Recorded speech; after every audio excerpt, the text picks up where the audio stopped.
So, good evening everyone. So, I am Alteloy Balara from Batch 4. So, yung topic po natin ngayon is katagpuan sa scripture na Ephesians 1 verse 4 to 6. So, ang topic po ng sa YouTube ni Pastor Russell ay pinili ba tayo ni Lord or ang Lord ang pumili sa atin?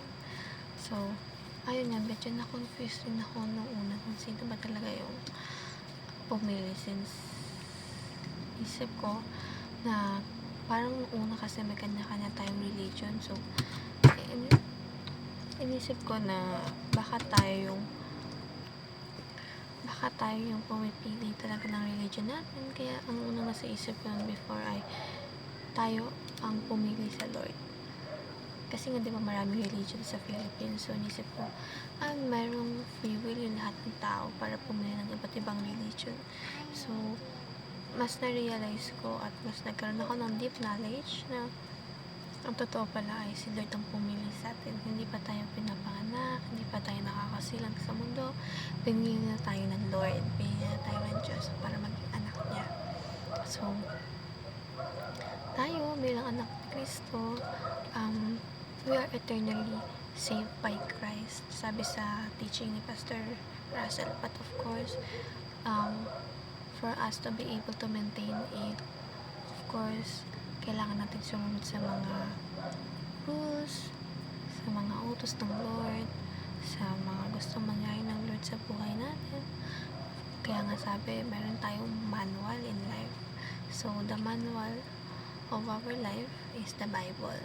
So, that's why talagang kailangan natin pagbulay-bulayan yung salita ng Panginoon sa Bible, hindi lang sa Bible, since ngayon mas nagiging may enhancement na nangyayari dahil makakabasa na tayo ng words of God using phone.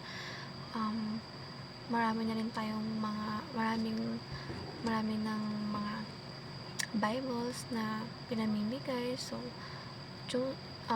decision na lang ng tao babasahin ba niya yun or hindi. So, that's why very important talaga na sa araw-araw is nagkakaroon tayo ng communication sa Panginoon natin.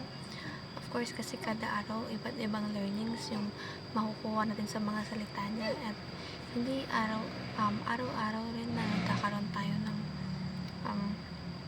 bagong matutuklasan, at of course yung magiging aral in life natin, at doon tayo ni Lord nakakausap kung ano ba yung dapat na iwasan natin, dapat natin gawin.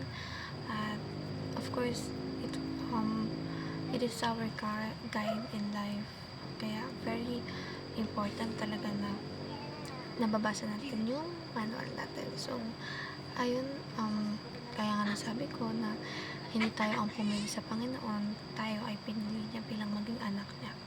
Pero, of course, hindi ibig sabihin na pinili niya tayo ay hindi magiging kampante na tayo na gumawa ng mga makamundong bagay. So, that's why nagkakaroon tayo ng boundaries sa relasyon natin kay Lord, kasi patuloy tayong gumagawa ng mga bagay na ikasasakit niya.